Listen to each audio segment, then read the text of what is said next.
बिस्मिल्लाहिर्रहमानिर्रहीम। अस्सलामुअलैकुम दोस्तों, उम्मीद करता हूँ कि आप सब लोग खैरियत से होंगे। दोस्तों, इस वीडियो में हम बात करेंगे एसाइलम इन न्यूजीलैंड। न्यूजीलैंड में जो इलीगल इमिग्रेंट हैं, गैर कानूनी तरीके से पाकिस्तानी पहुंचे हैं, वो इस वक्त किस हालात में हैं उनकी बात करेंगे।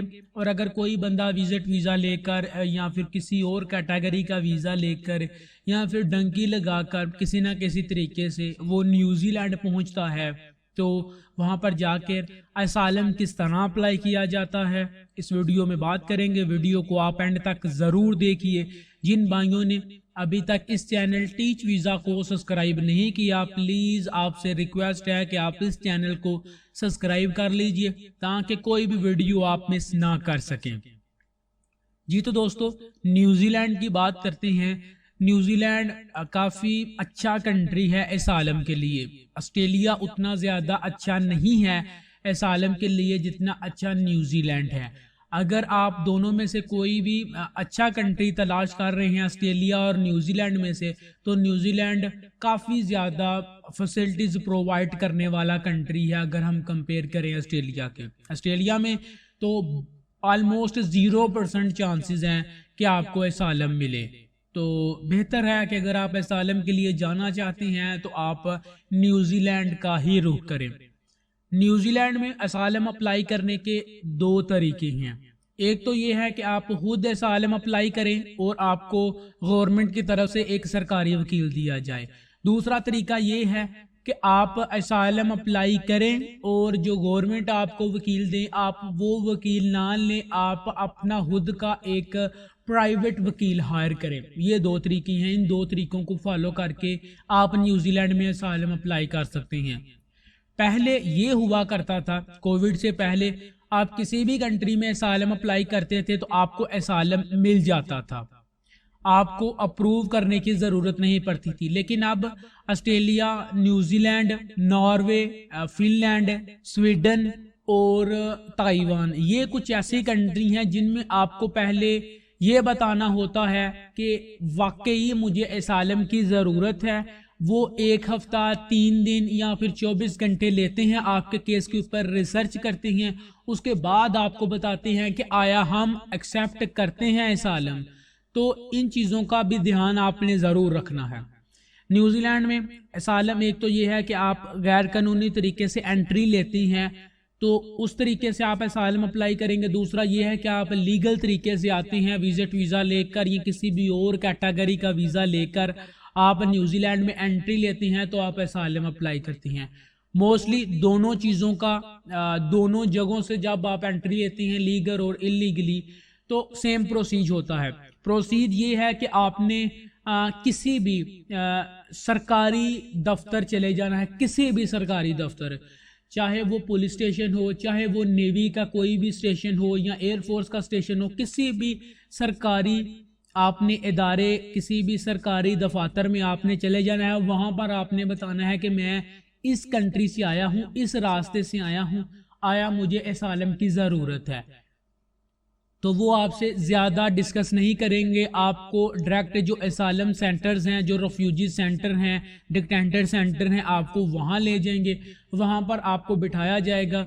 सबसे पहले आपसे पूछा जाएगा कि आपके पास क्या कोई डॉक्यूमेंट्स है। यह डिपेंड है आपके ऊपर, आपने दिखाने हैं या नहीं दिखाने। मैं आपको रिकमेंड करूंगा कि आपके पास कोई भी डॉक्यूमेंट्स है तो आप उसे ज़ाया कर दें, क्योंकि हो सकता है कि अगर आपका असाइलम का केस अप्रूव ना हो तो वो वापस उसी पेपर, उसी पासपोर्ट या उसी आईडी कार्ड के ऊपर आपको डिपोर्ट कर दें वापस। तो इसीलिए कोई भी जो कौमी शनाख्ती कार्ड है आपका, चाहे इंडिया का है या पाकिस्तान का है या बांग्लादेश का, आपके पास नहीं होना चाहिए।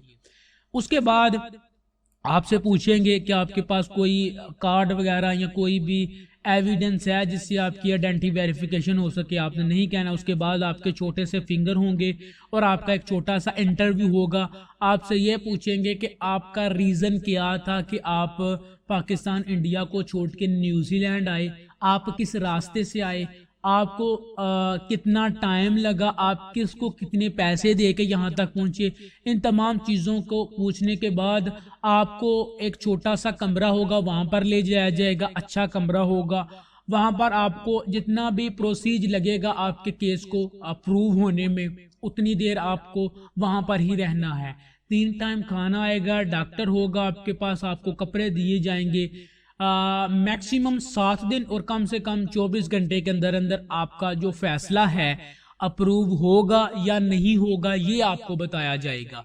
मोस्टली अप्रूव कर लिया जाता है और अप्रूव करने के बाद आपको जो डिटेंटर सेंटर, बड़ा डिटेंटर सेंटर है वहाँ पर ले जाया जाता है। पूरा 1 महीना आपकी निगरानी की जाती है उसी डिटेंटर सेंटर के अंदर कि आया ये जो बंदा आया है ये कोई जासूस तो नहीं या किसी भी ऐसे इदारे से इसका ताल्लुक तो नहीं जो न्यूजीलैंड का दुश्मन हो। इस तरह के काफ़ी ज़्यादा चीज़ें हैं जिनको मद्देनज़र रखते हुए वो कार्रवाई को स्टार्ट करते हैं, आपके असालम को स्टार्ट करते हैं।